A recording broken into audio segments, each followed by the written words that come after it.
Good morning students, welcome to my channel let's study with Sheetal ma'am. मैं आपको आज करवाऊंगी 10th क्लास की साइंस का third chapter metals and non metals. पहले दोनों चैप्टर मैंने आपको करवा रखे हैं, मेरी वीडियोज़ में जाकर मेरे चैनल पे जाकर देख सकते हो। Okay, metals and non metals में क्या क्या होता है, मेटल्स में क्या क्या डिफरेंसेस होते हैं, इसके बारे में हम पढ़ेंगे। अभी हम देखते हैं कि लिखा हुआ है फिजिकल प्रॉपर्टीज़ ऑफ मेटल्स कि फिजिकल प्रॉपर्टी क्या होती है मेटल्स की। Easiest way to start grouping substances by their physical properties में देखते हैं कि क्या क्या अलग अलग चीज़ें सब की क्या है फिजिकल प्रॉपर्टीज़ होती हैं। देखो, मेटल्स होते हैं iron, copper, aluminium, magnesium, sodium, lead, zinc and any other metals. ये सारे के सारे क्या होते हैं, हमारे मेटल्स होते हैं। सबसे पहली प्रॉपर्टी बता रखी है, metals in pure state have a shining surface. जो मेटल की जो सरफेस होगा वो शाइनिंग होगा। This property is called a metallic lustre. इसको हम क्या कहते हैं, मेटेलिक लस्टर। आगे देखते जो शाइनिंग प्रॉपर्टी होती है। नाउ सबसे आगे हम देखते हैं अब मेटल्स आर जनरली हार्ड। मतलब जो मेटल्स होते हैं ना, हार्ड होते हैं जनरली। जब हम नोट करते हैं तो वे हार्ड होते हैं। The hardness varies from metals to metal. ऐसा नहीं है कि सारी मेटल्स एक जैसे ही हार्ड हो, सबकी अपनी अपनी क्वालिटी होती है कि वो कितने हार्ड हैं कितने सॉफ्ट हैं, लेकिन मैक्सिमम देखा जाता है तो हार्ड मिलते हैं मेटल्स। आपने देखा है जो मेटल्स होते हैं हम उनको बीट करके पतली लेयर्स भी बना सकते हैं मेटल्स की। देखो, सब metals can be beaten into thin sheets. This properties called the malleabilities को हम क्या कहते हैं, मेलेबिलिटी कहते हैं। जो हम थिन में जो मेटल होता है उसको पतली वायर्स में हम उनको शीट्स में कन्वर्ट कर देते हैं, उसको हम क्या कहते हैं, मेलेबिलिटी कहते हैं। Did you know that gold and silver are the most malleable. मतलब ये जल्दी से शीट्स में गोल्ड और सिल्वर होता है, जल्दी से कन्वर्ट हो जाता है शीट्स में। ये मोस्ट मेलेबल मेटल होता है। The ability of metals to be drawn into thin wires. देखो, जब भी हम मेटल्स को थिन वायर्स में पतली तारों में चेंज कर देते हैं उसको हम क्या कहते हैं, डक्टिलिटी। क्या कहते हैं, डक्टिलिटी कहेंगे। Gold is the most ductile metal.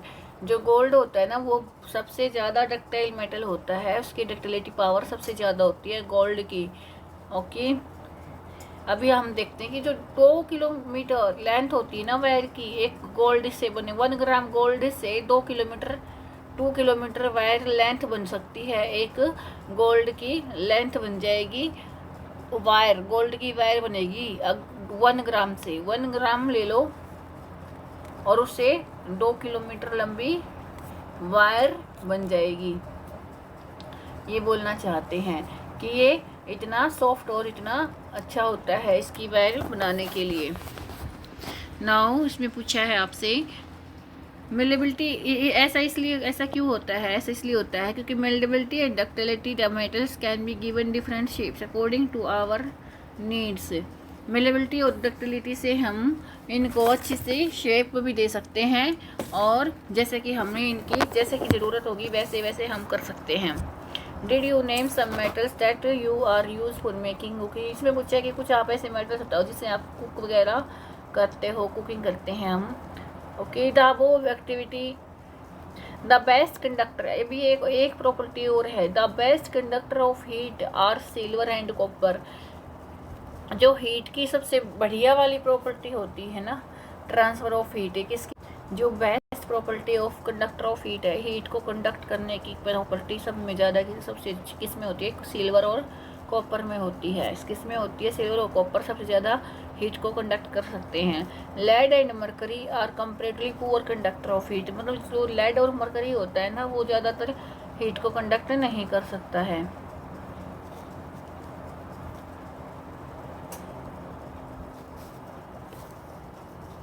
Okay, we move to next point. You have seen that the wires that carry the current in our homes are coating with polyvinyl chloride PVC। जो भी हमने देखा है, जो भी हमारे wires वगैरह होते हैं वो किसी एक चीज़ से कवर होते हैं बाहर से, रबर टाइप से, उसको हम क्या बोलते हैं, रबर लाइक मटेरियल होता है ना वायर के ऊपर से, उसको हम वो पॉलीविनाइल क्लोराइड से बना होता है वो मटेरियल, जो कोटिंग करके रखता है वायर की बाहर से। व्हाट हैपन, इसमें पूछा है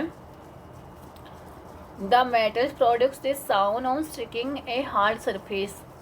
इस जब एक मेटल एक हार्ड सरफेस को टच करता है, स्ट्राइक करता है, तो एक वॉइस निकलती है, एक साउंड निकलती है। जो ये प्रॉपर्टी है मेटल की साउंड निकलने की, इसको हम क्या कहते हैं, सोनोरस। इसको हम क्या कहेंगे, सोनोरस। इस प्रॉपर्टी को, जैसे स्कूल बेल लगती है तो उसमें से मेटल से ही तो आवाज़ आती है, आयरन की बेल होती है, और वो जब टच करते हैं तो वॉइस निकलती है, साउंड निकलती है। उसको, उस प्रॉपर्टी को हम क्या कहते हैं, सोनोरस प्रॉपर्टी कहते हैं। Non metals, in the previous classes you have learn, इसमें बोला कि नॉन मेटल्स के बारे में पढ़ते हैं। नॉन मेटल्स क्या होते हैं, जैसे कि कार्बन हो गया, सल्फर हो गया, आयोडीन, ऑक्सीजन, हाइड्रोजन, ये सब के सब हमारे नॉन मेटल्स हैं। क्या है, non metals. Non metal solid भी हो सकते हैं और गैस भी हो सकते हैं, सॉलिड भी हो सकते हैं और गैस भी हो सकते हैं। लेकिन ब्रोमीन एक ऐसा हमारा नॉन मेटल है जो कि लिक्विड है, एक्सेप्ट है, मतलब एक्सेप्शन है। ब्रोमीन एक एक्सेप्शन दी हुई है। वैसे तो सारे के सारे नॉन मेटल सॉलिड और गैस होते हैं, ब्रोमीन को छोड़ के। ब्रोमीन क्या है, लिक्विड फॉर्म में है। क्या किस फॉर्म में है, लिक्विड फॉर्म में है। Do non metal also have physical properties, इसमें पूछा है क्या नॉन मेटल्स की भी मेटल्स की तरह प्रॉपर्टी सेम होती है। इसमें हम आगे पढ़ेंगे।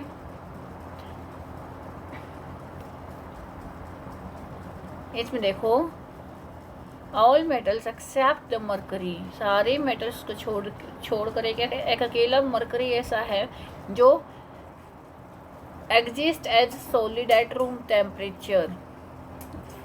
सारे के सारे मेटल्स तो सॉलिड होते हैं, मरकरी नहीं होता है। मरकरी लिक्विड फॉर्म में होता है, वो रूम टेम्परेचर पे लिक्विड फॉर्म में मिलेगा आपको मरकरी। वो मेटल है वैसे तो, लेकिन उसमें बोला सारे मेटल्स तो सॉलिड फॉर्म में होंगे, लेकिन एक ऐसा मरकरी मेटल है जो लिक्विड फॉर्म में होता है। देखो, हमने देखा था थर्मामीटर में मरकरी होता था पहले, जो थर्मामीटर्स होते थे उनमें मरकरी फील होता था, वो क्या था, लिक्विड फॉर्म में थी। मरकरी है तो मेटल, लेकिन किस फॉर्म में है, लिक्विड फॉर्म में। और जो मेटल्स का जो मेल्टिंग पॉइंट है वो क्या होगा, हाई होगा। ओके, क्योंकि वो ज़्यादा हार्ड होंगे तो उनका मेल्टिंग पॉइंट भी हाई होगा। बट गैलियम और सीजियम है वेरी लो मेल्टिंग पॉइंट। लेकिन एक एक्सेप्शन और आ जाती है कि जो गैलियम और सीजियम जो मेटल्स होते हैं उनका जो मेल्टिंग पॉइंट होगा वो बहुत ही कम होगा, वो जल्दी से मेल्ट हो जाएंगे और सभी मेटल्स को छोड़ के। These two metals will melt if you keep them on your palm। ये बोलता है अगर आप इन दो मेटल्स को अपने पाल्म पे रख लोगे तब भी ये मेल्ट हो जाते हैं, इनका इतना कम मेल्टिंग पॉइंट होता है।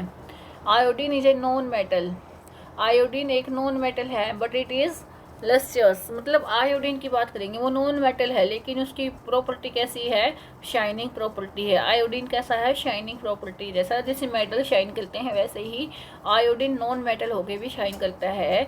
ये बोलना चाहता है कि आयोडीन की प्रॉपर्टी भी है lustrous. Carbon is a non metal, carbon एक नॉन मेटल है that can exist in different form, जो कि बहुत अलग अलग फॉर्म में मतलब एग्जिस्ट करता है। Each form is called an allotrope, हर एक फॉर्म को हम क्या कहते हैं, एलोट्रोप कहते हैं। डायमंड और एलोट्रोप ऑफ कार्बन, डायमंड भी एक फॉर्म है कार्बन की, एलोट्रोपिक फॉर्म है। कार्बन की जो डिफरेंट फॉर्म्स है ना, ग्रेफाइट, डायमंड वगैरह, सब की सब ये एलोट्रोपिक फॉर्म होती हैं कार्बन की। It is the hardest natural substance known as has a very high melting point and boiling point. ये बोलता है जो हमारा डायमंड है उसका मेल्टिंग पॉइंट और बॉइलिंग पॉइंट बहुत हाई है, क्योंकि वो बहुत ही हार्ड सब्सटेंस हैं। ग्रेफाइट अनदर एलोट्रोप, ग्रेफाइट भी एक एलोट्रोप है कार्बन का। It is conductor of electricity, जो कार्बन है ना हमारा, जो ग्रेफाइट है वो एक कंडक्टर ऑफ इलेक्ट्रिसिटी है, कंडक्ट कर सकता है इलेक्ट्रिसिटी को। कार्बन का एलोट्रोप है। कार्बन के कौन कौन से एलोट्रोप पढ़ा है मैंने, डायमंड और ग्रेफाइट, डायमंड और graphite. Alkali metals, alkali metals की बात करेंगे। Lithium, sodium, potassium. क्या क्या नाम है? लिथियम है, सोडियम है, potassium. Are so soft and they can be cut with a knife. Alkaline metals वे मेटल्स होते हैं, देखो इसमें क्या होते हैं, ये लिथियम, सोडियम और पोटाशियम एग्जाम्पल्स जो सॉफ्ट होते हैं और ये नाइफ से भी कट हो जाते हैं। सोडियम भी, पोटाशियम भी नाइफ से कट करना चाहो तो ये एल्कलाइन मेटल्स ऐसे होंगे, कट हो जाएंगे। दे हैव लो डेंसिटी, इनकी डेंसिटी बहुत कम होती है। एंड लो मेल्टिंग पॉइंट, और मेल्टिंग पॉइंट भी बहुत कम होता है इनका। Elements can be more clearly declassified as metals and non-metals on the basis of their chemical properties. Elements को ना इनकी chemical properties के according भी इनको क्लासीफाई किया जा सकता है। Most non-metal produce acidic oxides. जो non-metal होंगे वो acidic oxide बनाएंगे, metal होंगे basic oxide बनाएंगे, ये याद रखना आप। अभी and dissolved in water. On other hand metals और बेसिक ऑक्साइड, जो मेटल होंगे बेसिक ऑक्साइड देंगे, नॉन मेटल होंगे एसिडिक ऑक्साइड्स देंगे। इसके बारे में हमने पढ़ा अभी कि मेटल और नॉन मेटल में क्या क्या डिफरेंस है, दोनों की प्रॉपर्टीज में कितना डिफरेंस है और उसमें क्या क्या अलग अलग जो उनकी क्वांटिटीज़ क्वालिटीज़ क्या क्या है उसके बारे में पढ़ा है हमने। और आगे जो होगा वो मैं आपको नेक्स्ट वीडियो में कराऊंगी। तब तक के लिए मेरे चैनल को लाइक कीजिएगा, शेयर कीजिएगा और सब्सक्राइब कीजिएगा। Thank you and have a nice day.